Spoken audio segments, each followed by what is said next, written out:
सुप्रभात मुलांनो. बृहन्मुंबई महानगरपालिका माध्यमिक शिक्षण विभागातर्फे जे ऑनलाईन शिक्षणाचे कार्यक्रम चालू आहेत त्याच्यात मी आपण सर्वांचं हार्दिक स्वागत करीत आहे. मी शुभावती यादव, आर.बी. पटेल मनपा माध्यमिक हिंदी शाळेतून आज तुम्हाला मराठीमध्ये व्याकरण घटकावर आधारित जे काय काय प्रश्न येतात तुम्हाला हे सगळं शिकवणार आहे. मुलांनो, यापूर्वी माझे शिक्षक मित्र दिलीप पवार सर आणि विलास राठोड सरांनी या घटकाची तुम्हाला खूप चांगली प्रकारे माहिती दिली होती. तरीही या गटात आज मी तुम्हाला परत एकदा त्याची उजळणी करणार आहे, जेणेकरून तुम्हाला हे घटक समजणं खूप सोपं जाईल.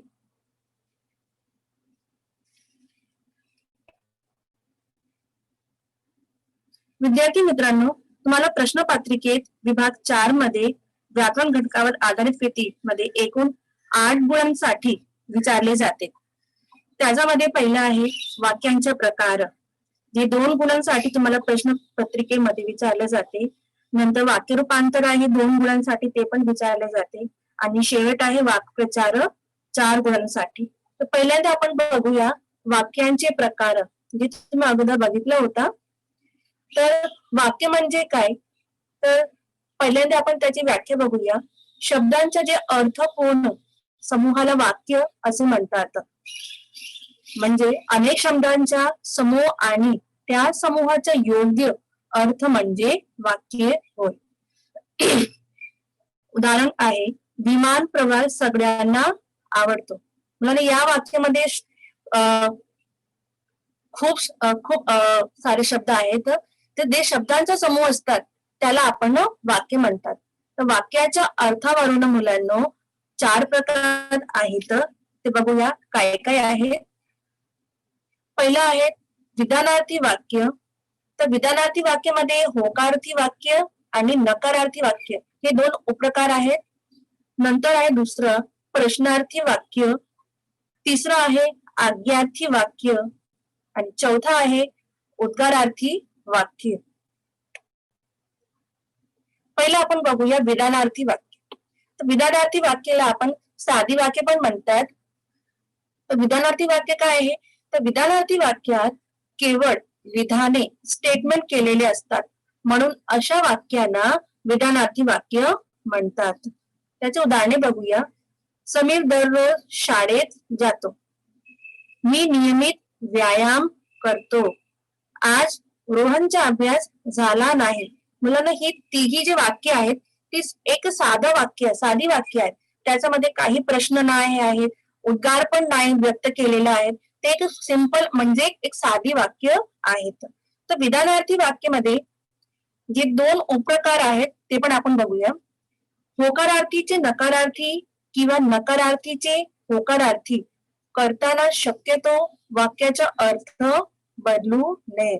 मुलांनो, जेव्हा आपण होकारार्थी वाक्यात नकारार्थी वाक्य करतात तेव्हा करताना हे आपल्याला लक्ष द्यायचं आहे की होकारार्थी वाक्य म्हणजे जे क्रियापद विशेषण किंवा क्रियाविशेषण असतात ना, त्याचा विरुद्ध शब्द लिहून वाक्यांचा नकारात्मक दर्शवणारे शब्द जे काही आहे म्हणजे नाही, नाही हे लिहिणे खूप गरजेचा असतो. तर पहिल्यांदा आपण बघूया होकारार्थी वाक्य म्हणजे काय. होकार असणारी वाक्य म्हणजे एक पॉझिटिव्ह वाक्य असतात ना, त्याला आपण होकारार्थी वाक्य म्हणतात. पहिलं उदाहरण काय आहे, अशा वेळी कोणालाही राग येईल. या वाक्यामध्ये मुलांना बघा इथे तिकडे कुठल्याही प्रकारचा नकार देणारे शब्द आलंच नाही, म्हणजे हे एक होकारार्थी वाक्य आहे. दुसरं काय, मी फार सुखी आहे. या वाक्यामध्ये पण कुठल्याही प्रकारचा नकार देणारे शब्द आहेत नाही, त्याला आपण म्हणतात होकारार्थी वाक्य. तर दुसरं आपण बघूया नकारार्थी वाक्य म्हणजे नकार देणारी वाक्य. पहिलं वाक्य होतं ना, अशा वेळी कोणालाही राग येईल, तर या वाक्याला आपण नकारार्थी करूया. काय आहे याचं नकारार्थी वाक्य, अशा वेळी कोणालाही आनंद होणार नाही. तर जे वाक्य होतं होकारार्थी, अशा वेळी कोणालाही राग येईल, तर राग या शब्दाचं जे विरुद्ध वाक्य आहे, काय शब्द काय आहे? आनंद. तर रागच्या विरुद्ध आनंद आहे आणि शेवटी आपण काय लावला इथे? नाही. दुसरं वाक्य काय होतं? मी फार सुखी आहे. होकारार्थी वाक्यामध्ये दुसरं वाक्य होतं मी फार सुखी आहे. तर याला आपण नकारार्थी केलं तर काय शब्द आहे? वाक्य बनलेला इथे आहे की मी दुखी नाही. सुखीच्या विरुद्ध शब्द काय आहे इथे? दुखी. आणि आपण शेवटी काय लावतात? ते नाही. तर हे फक्त लक्ष द्यायचं आहे की जेव्हा आपण होकारार्थी ते नकारार्थी वाक्य करतात, अशा वेळी आपल्याला लक्ष द्यायचं की जे काही वाक्यामध्ये क्रियापद आहे, क्रिया आहे, विशेषण आहे, त्याला आपल्याला इथे विरुद्ध शब्द लिहायचा आणि शेवटी नकार देणारी शब्द म्हणजे नाही इथे लिहिणे गरजेचं असतो मुलांना. दुसरं बघूया, प्रश्नार्थी वाक्य म्हणजे काय? प्रश्न विचारणी वाक्य. या वाक्यामध्ये प्रश्नचिन्ह बघा, तर प्रश्नचिन्ह लावणे खूप गरजेचे असतं मुलांना. प्रश्नार्थी वाक्यांत केवळ प्रश्न विचारले जातात, म्हणून अशा वाक्यांना प्रश्नार्थी वाक्य असे म्हणतात. त्याच्या आपण उदाहरणे बघूया. सोहम अभ्यास केलास का? इथे प्रश्न विचारला गेला आहे की सोहमने अभ्यास केला आहे का? दुसरं वाक्य बघूया. तुझ्या घरात किती माणसे आहेत? या वाक्यामध्ये पण प्रश्न विचारला गेलाय की तुझ्या घरात किती माणसे आहेत? उद्या घरी येणार आहेस का? या वाक्यामध्ये पण प्रश्न विचारला गेलाय मुलांना. चौथं वाक्य आहे, मनोजकडे घराच्या चाव्या आहेत का? तर ही जी 4 वाक्य होते, त्या 4 वाक्यामध्ये प्रश्न विचारला गेला आहे. तर जेव्हा आपण प्रश्न चिन्ह लावतात ना मुलांना, त्या वाक्याला आपण प्रश्नार्थी वाक्य असं म्हणतात. आज्ञार्थी वाक्य. या वाक्यामध्ये मुलांना आज्ञा, सल्ले, आदेश देणारी वाक्य असतात. सल्ले म्हणजे काय? जे आपण कोणाला आपण सजेशन देतात ना, सुझाव. मी बोलते सुझाव. तो जब हम किसी को सुझाव देते हैं, आज्ञा देते हैं, आदेश देते तो उसे हम कहते हैं आज्ञार्थी वाक्य. तर आज्ञार्थी वाक्यात आज्ञा, सल्ले, आदेश दिलेले असतात. अशा वाक्याने आज्ञार्थी वाक्य असे म्हणतात. जेव्हा वाक्यांमध्ये मुलांना आज्ञा, सल्ले म्हणजे सजेशन्स, आदेश दिलेले असतात, ऑर्डर हम देते ना किसी को, तो दिलेले असतात, अशा वाक्याने आपण आज्ञार्थी वाक्य असे म्हणतात. त्याचे आपण उदाहरणे बघूया. पहिलं आहे, मुलांना शिस्त पाळा. या वाक्यामध्ये आज्ञा केली आहे की शिस्त म्हणजे काय? डिसिप्लिन, अनुशासन. बाबा डॉक्टरकडे जा. बाबा डॉक्टरकडे जा. या वाक्यांमध्ये सल्ला दिली आहे की सजेशन दिलं आहे की बाबा तुम्हाला डॉक्टरकडे जायला पाहिजे, हो की नाही? तर तिसरं वाक्य आहे, नेहमी मी खरे बोलावे. या वाक्यात उपदेश केला आहे, उपदेश दिया गया है कि हमें नित्य हमेशा सच बोलना चाहिए. खरे म्हणजे काय? सच. मिताली जेवण बनाव. या वाक्यात मुलांना आदेश दिला आहे. म्हणजे इस वाक्य बच्चों एक आदेश दिया है कि मिताली, जेवण म्हणजे काय? खाना. आपण भोजन बनाते ना, उसको हम बोलते हैं जेवण. तो मिताली जेवण बनाव. सरोज कृपया मला वही दे. तर या वाक्यामध्ये विनंती केली आहे की सरोज मला वही दे. वही म्हणजे काय? नोटबुक. हम किसी से कुछ मांगते हैं ना, नोटबुक मांगते हैं, पेन मांगते हैं, तो हम विनंती करके मांगते हैं, है ना, रिक्वेस्ट करके मांगते हैं, उसे हम कहते हैं विनंती. तर हे सगळं जे वाक्य होते आज्ञार्थी वाक्य आहे. शेवटचे आपण बघूया उद्गारार्थी वाक्य. भावना व्यक्त करणारे वाक्य आपण असं म्हणतात.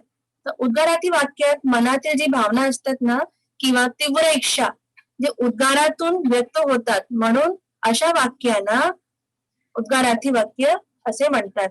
त्याचे आपण उदाहरणे बघूया. आहा, किती सुंदर दृश्य आहे. या वाक्यामध्ये एक आनंद दर्शक भावना व्यक्त केली है. जब हम कोई दृश्य देखते हैं ना, तो अपन को बहुत मान लो कोई सुंदर दृश्य है तो अपने मन में एक आनंद की भावना आती कि वाह कितना सुंदर दृश्य है. तर आहा किती सुंदर दृश्य आहे. मला ना इथे लक्ष द्यायचं आहे की जे उद्गार चिन्ह आहे हे ओळखून तुम्हाला उद्गार उद्गारार्थी वाक्य असे तुम्हाला प्रश्न पत्रिकेमध्ये लिहायचे असते. मला फक्त हे ओळखायचं आहे की इथे उद्गार चिन्ह लावलेलं आहे की नाही. जिथे आहे ना सिंग सरळ रेखा रेखाटलेली आहे ना, नंतर एक बिंदू केला आहे, त्याला आपण उद्गार चिन्ह असं म्हणतात. अरे अरे रे रे धावताना पडला तो. इथे आहे शौक दर्शक भावना. म्हणजे काय? शौक दर्शक म्हणजे काय की जब अपने को किसी को दुख होता है ना, अपने को किसी को मान लो गिर गया, किसी को लग गया, तो उसे मराठी में हम बोलते हैं शौक दर्शक भावना. मतलब अपने को शौक होता है, दुख होता है कि बाप रे बेचारा गिर गया. तो अरे रे रे धावताना पडला तो. शाबाश जिंकलस तू. मतलब हम कोई जीत जाता है ना, उसे हम शाबाशी देते हैं, उसे हम बोलते हैं शाबाश जिंकलस तू. मतलब इथे प्रशंसा दर्शक भावना, उसकी हम प्रशंसा कर रहे हैं. मी पक्षी झालं तर, ही इथे एक तीव्र इच्छा प्रकट केलेली आहे मुलांनो, की जर मी पक्षी झाला तर काय काय होईल. मतलब हम एक तीव्र इच्छा यहाँ पे व्यक्त करें कि मैं अगर पक्षी हुआ तो, है ना. ही सगळं वाक्यांमध्ये उद्गार व्यक्त केलेला आहे मुलांनो आपल्या बोलण्यातून. पुढे बघूया. व्याकरण घटकामध्ये आधारित प्रश्न येतात, त्याच्यात दुसरं जे आहे वाक्य रूपांतर, ते पण 2 गुणांसाठी येते तुम्हाला मुलांनो प्रश्नपत्रिकेमध्ये. तर वाक्य रूपांतर म्हणजे काय? वाक्याच्या अर्थाला बाधा न आणता रचनेत केलेला बदल म्हणजे वाक्य रूपांतर होय. तर वाक्य रूपांतर करताना मुलांना महत्वाची गोष्ट लक्षात ठेवावी, ती म्हणजे वाक्यांचे रूपांतर करत असताना रचनेत बदल होत असला तरी वाक्यांच्या अर्थात मुळीच बदल होता कामा नये. म्हणजे काय? जब आप बच्चे वाक्य रूपांतर करोगे, जैसे विधानार्थी का आज्ञार्थी वाक्य जब बनाओगे या फिर आज्ञार्थी का उद्गारार्थी बनाओगे, तो उस वक्त जब हम वाक्य रूपांतर करते हैं तो रचना में जब हम बदल करते हैं तो उसके हमको अर्थ में बदल नहीं करना है. इसका मतलब ये है. तो जेव्हा वाक्याच्या अर्थाला बाधा न आणता, मतलब वाक्य के अर्थ में रुकावट न पैदा करते हुए जो हम बदल करते हैं वाक्य में, विधानार्थी से आज्ञार्थी करते हैं या फिर आज्ञार्थी से प्रश्नार्थी करते हैं, तो उस वक्त उसके अर्थ में रूपांतर नहीं आना चाहिए. इसका अर्थ होता है वाक्य रूपांतर. त्याची आपण उदाहरणे बघूया. तर पुढील वाक्याचे प्रकार ओळखून लिहा आणि त्या खाली दिलेल्या प्रकारानुसार बदल करा. मला तुम्हाला प्रश्नपत्रिकेत असं एक वाक्य विधान दिलं जाईल, मला ओळखायचं आणि त्याच्या खाली लिहायचं असतात की कुठल्या प्रकारचं वाक्य आहेत. पहिलं वाक्य बघा, किती सुंदर आहे ताजमहल. तर शेवटी इथे उद्गार चिन्ह लावलेलं आहे, ते काय आहे? उद्गारार्थी वाक्य. मला प्रश्नपत्रिकेमध्ये असं लिहायला असते की वाक्य प्रकार काय आहे? उद्गारार्थी वाक्य. तर ही जी वाक्य आहे तुम्हाला विधानार्थीमध्ये रूपांतर करायचं आहे. तर याचे विधानार्थी काय आहे? ताजमहल खूप सुंदर आहे. मतलब एक सादी वाक्य है ये, एक उद्गारार्थी वाक्य था. यहाँ पे आपको उसको एक विधानार्थी वाक्य में रूपांतर करना होता है. तो कैसे किया हमने कि ताजमहल खूब सुंदर है, एक सिंपल वाक्य बनाना है इसको. आगे देखते दूसरा उदाहरण, ताकि आपको अच्छे समझ जाए बच्चों. दूसरा वाक्य काय आहे? तुझ्या भेटीने खूप आनंद झाला. ही एक साधी वाक्य आहे. या वाक्यामध्ये कुठल्याही प्रकारचं उद्गार चिन्ह किंवा प्रश्नार्थी चिन्ह मुलांना लावलेलं नाही, म्हणून ही एक प्रकारचं काय आहे, आणि आज्ञा पण दिलेली नाही या वाक्यामध्ये, म्हणून ही वाक्य काय आहे? विधानार्थी वाक्य आहे. तर या वाक्याला आपल्याला उद्गारार्थी वाक्य करायचं असेल तर आपण कसं करणार की तुझ्या भेटीने किती आनंद झाला, आणि शेवटी आपल्याला काय लावायचे असते? उद्गार चिन्ह लावायचे असते. किती हे उद्गार व्यक्त करणारा ही एक भावना आहे. तिसरं वाक्य काय आहे? शाळेच्या भल्यासाठी मुख्याध्यापकाने खूप काही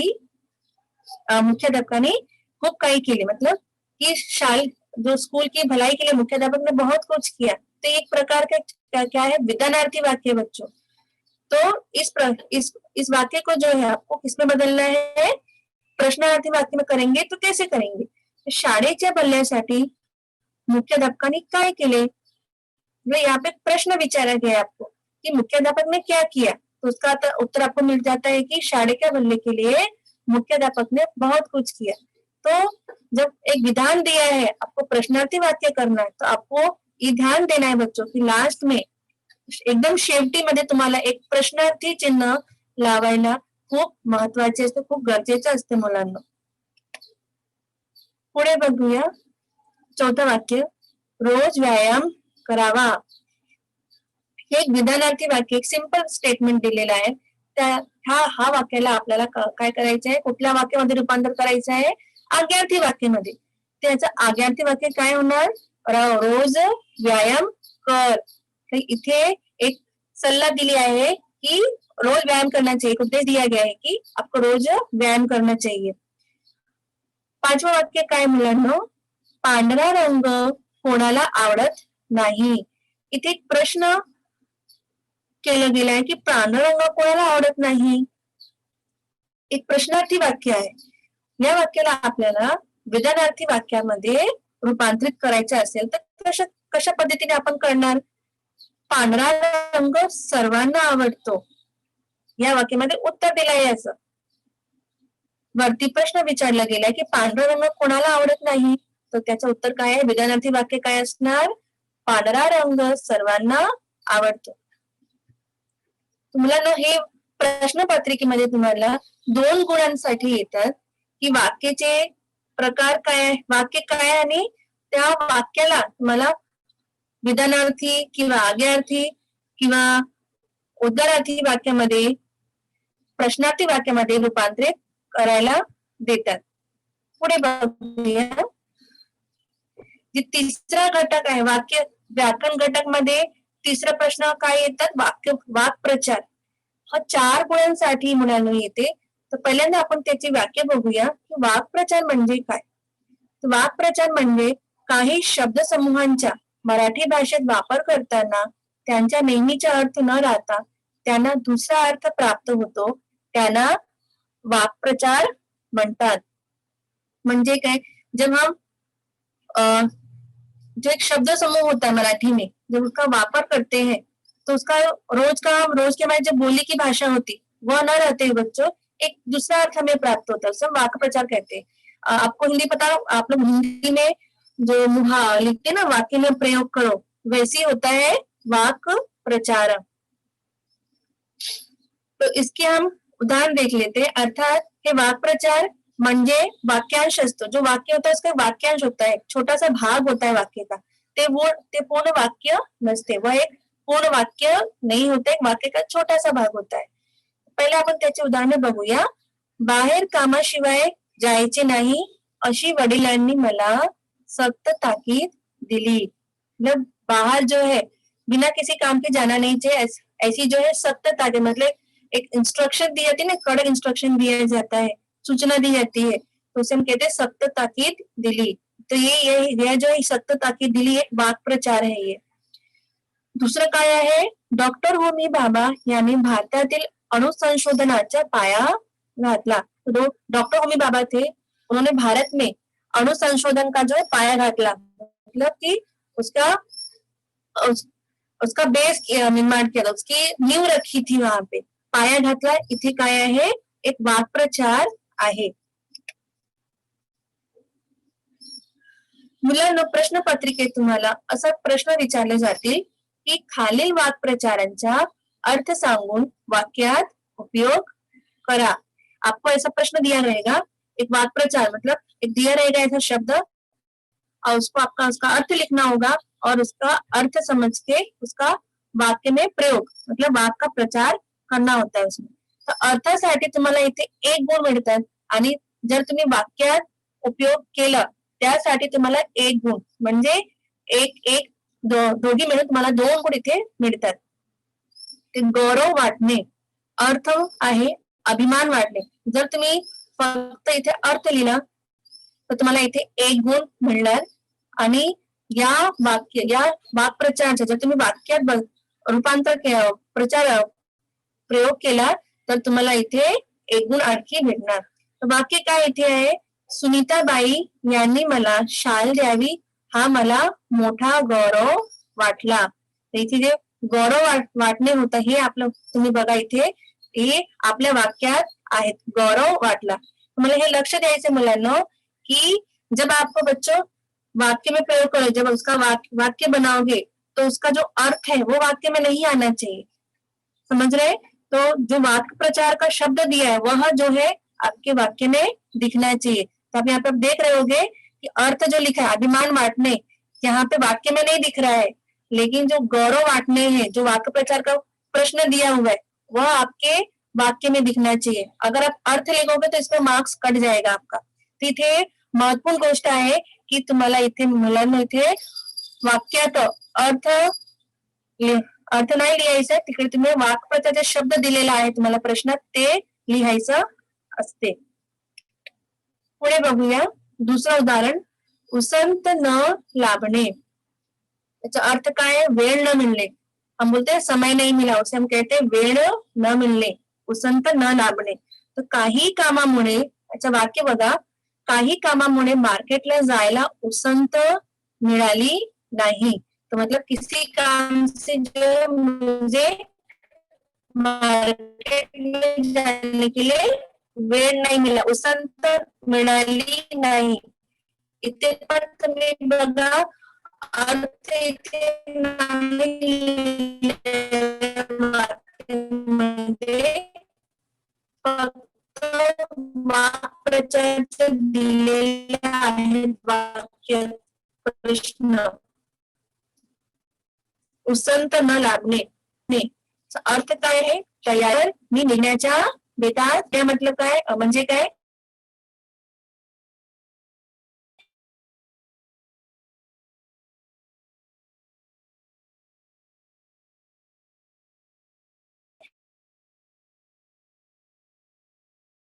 मतलब निकलना निकलने के लिए मैं था। तर इथे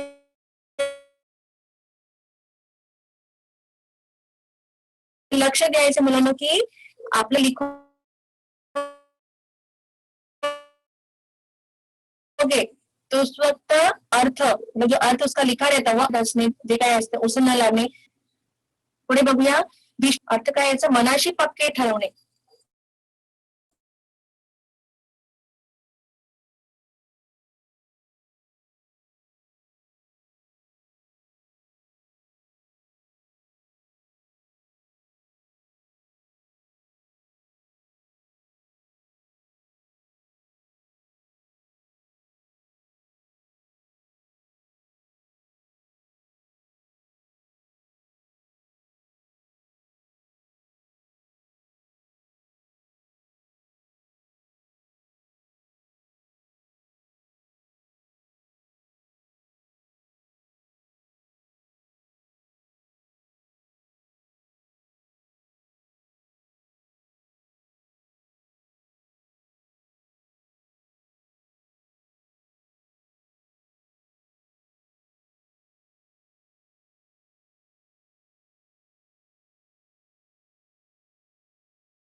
शोभावती मैडम आप कनेक्टेड हैं?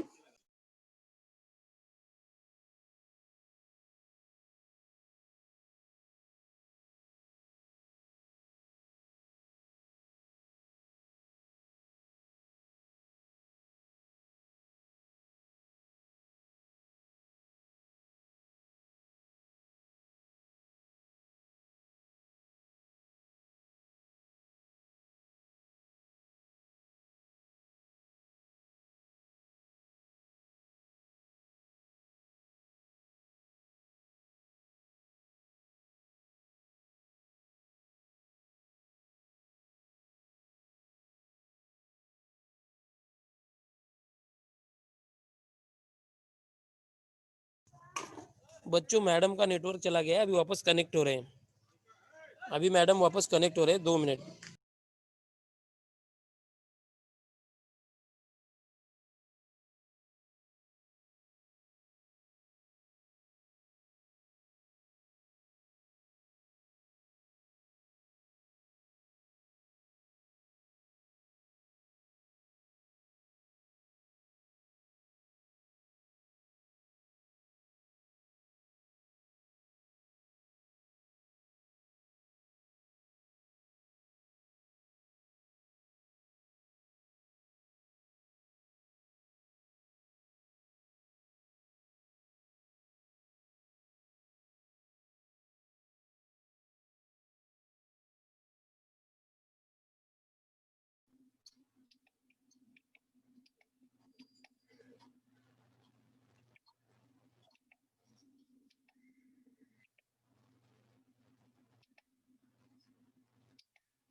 मुलांना आपण बघितलं होतं वाक प्रकारचे आपण 4 उदाहरणं बघितलं होतं. 5वं उदाहरण होतं भीष्म प्रतिज्ञा करणे.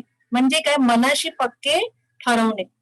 तर याच्या वाक्य काय आहे वर्षाच्या सुरुवातीला मी भीष्म प्रतिज्ञा करून अभ्यासाला सुरुवात केली. मतलब क्या जब हम कोई निश्चित करते ना कोई चीज कि हम करके दिखाएंगे ये चीज निश्चित कर लेते अपने मन में दृढ़ निश्चय करते उसे हम कहते हैं भीष्म प्रतिज्ञा करणे मनाशी पक्के ठरवणे. 6वां काय है वर्ज्य करणे म्हणजे काय सोडून देणे म्हणजे त्याग करणे. किसी चीज को हम छोड़ देते ना त्याग देते उसे हम कहते हैं वर्ज्य करणे. तर मुलांनी वाईट पदार्थ वर्ज्य केले पाहिजे. मतलब बच्चों को वाईट पदार्थ मतलब बुरी चीजों का त्याग करना चाहिए. मुलांनी वाईट पदार्थ वर्ज्य केले पाहिजे. मुलांना इथे पण आपण बघितलं वाक्य प्रचार म्हणजे वाक्याचं जे वाक्यप्रचार दिलेलं असतं त्याला आपण वाक्यामध्ये कसं प्रयोग करायचं असतं, वापर करायचं असतं. इथे आपण सर्व बघितलं. तर इथे जे आहे व्याकरण घटकावर जे प्रश्न येतात तुम्हाला प्रश्नपत्रिकेमध्ये विभाग 4 8 गुणांसाठी इथे संपलेलं आहेत. पहिला आपण बघितलं होता वाक्यचे प्रकार काय काय आहेत वाक्यांचे प्रकार जे प्रश्नार्थी वाक्य आज्ञार्थी वाक्य उद्गार्थी वाक्य विधानार्थी वाक्य आपण 4 प्रकार बघितले होते. नंतर वाक्य रूपांतर बघितलं होतं की जे प्रश्नार्थी आज्ञार्थी उद्गारार्थी वाक्य आहे विधानार्थी वाक्य त्याचं आपल्याला वाक्य रूपांतर कसं करायचं हे पण आपण बघितलं. नंतर आपण बघितलं वाक्प्रचार कि वाक्प्रचार होता है उसका आपण हम जो वाक्य कैसे प्रयोग करते वाक्यामध्ये कसं पद्धतीने वापर करायचा हे पण बघितलं.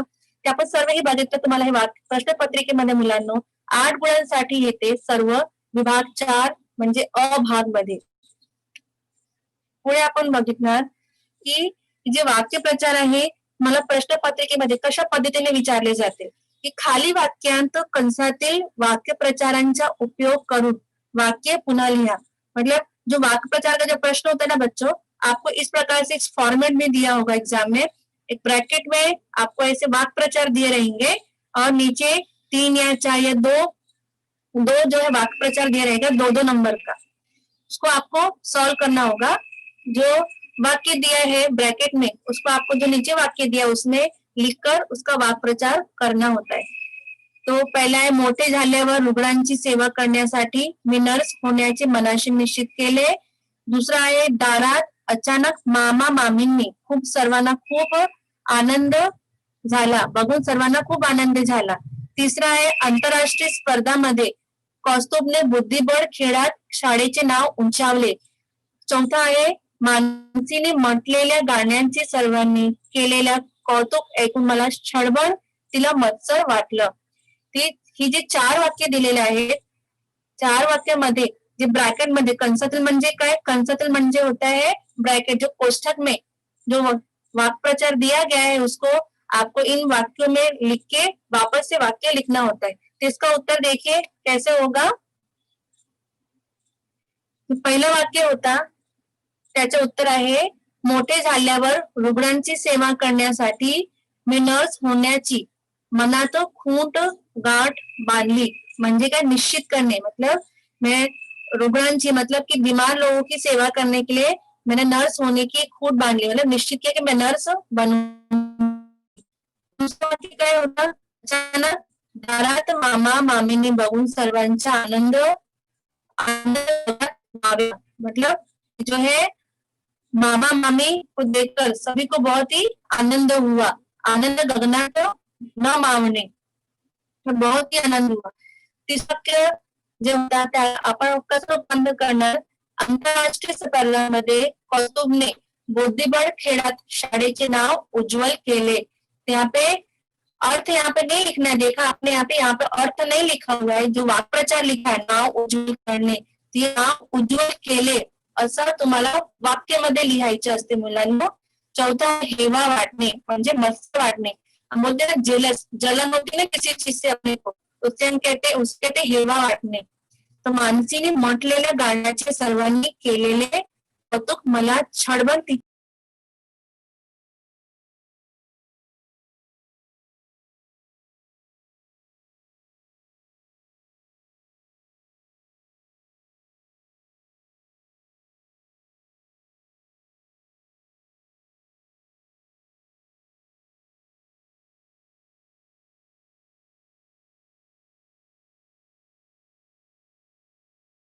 पद्धतीने विचारले जाते आणि तुम्हाला वाक्प्रचारमध्ये कशा पद्धतीने वाक्य लिहायचे असते ते आपण बघितलं. हे सर्व पुढे बघूया.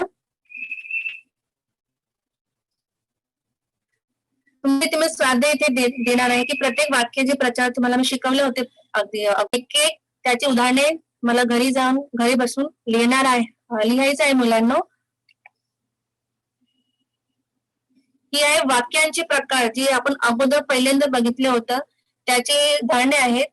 हे बघून तुम्हाला वाक्याचे प्रचार लिहायचे आहे तुमच्या वहीमध्ये की माझे घर दवाखान्याजवळ आहे. हे कुठल्या प्रकारचे वाक्य आहे? विधानार्थी.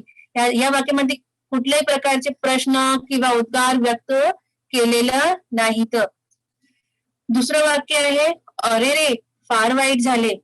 ह्या वाक्यामध्ये मुलांनो उद्गार व्यक्त केले आहे म्हणजे शॉक दर्शक भावना व्यक्त केलेली आहे की खूप खूप वाईट झाले की मतलब उसके साथ बहुत ही बुरा हुआ. तो हम बोलते ना अरे रे कितना बुरा हुआ उसके साथ. ही या वाक्यामध्ये उद्गार व्यक्त करणारा वाक्य आहे मुलांना इथे. तिसरं आहे तुला लाडू आवडते का. या वाक्यामध्ये मुलांना प्रश्न विचारणी वाक्य आहे इथे हे काय प्रश्नार्थी वाक्य आहे. चौथा मुलांना रांगेत चला. ही काय कसल्या प्रकारचे वाक्य आहे? आज्ञार्थी वाक्य. पुढे बघूया. बघितलं होतं ना की रूपांतर केलं होतं विधानार्थीहून हमने विधानार्थी वाक्य का होकार्थी उसमें आज्ञार्थी में किया था और आज्ञार्थी विधानार्थी में. तुम्हाला प्रश्न पत्रिकेमध्ये असा प्रश्न लिहिला असते की ब्रैकेट में कंसातील मतलब कोष्टक में ऐसा आपको दिया रहेगा कि जो वाक्य रूपांतर करना है कोष्टक में लिखा है वही वाक्य आपको रूपांतर करना होता है. तो पहिलं क्या है किती सुंदर हे टपोरे गव्हाचे थेंब. इथे एक उद्गारार्थी वाक्य आहे. तो ये उद्गारार्थी वाक्य को आपको बच्चों विधानार्थी वाक्य में करना होता है. तो कैसे करेंगे? देखिए उद्गार लिखा है हे टपोरे गव्हाचे थेंब खूप सुंदर आहे. तो विधानार्थी वाक्य की ये जवा का जो थेंब है मतलब ये बोलते हैं ना बहुत ही जो ओस गिरती है ना उसको हम टपोरे थेंब बोलते हैं. तो ओस की जो बूंदे है कितनी सुंदर है.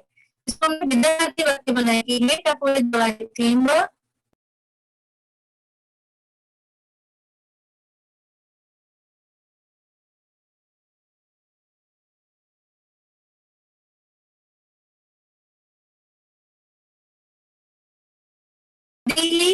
रड़त खड़क जगू के. लास्ट में नए एक नकारात्मक शब्द है बच्चों तो नए भी हम लगा सकते हैं. तो रड़त खड़क हसत जगत का विरोध शब्द क्या है? रडत खडत. विरोधार्थी शब्द क्या है? रडत खडत. दुही वस्त्रे धारण करू नयेत. तो एक नकारार्थी वाक्य इथे दिलेलं आहे तर इथे होकारार्थी करायचं आहे. मतलब एक नकारार्थी वाक्य दिया आपको उसको पॉजिटिव सेंटेंस होकारार्थी वाक्य बनाना है. कैसे बनाएंगे? तो नवीन विरोध शब्द काय आहे इथे? जुनीचे विरोध शब्द आहे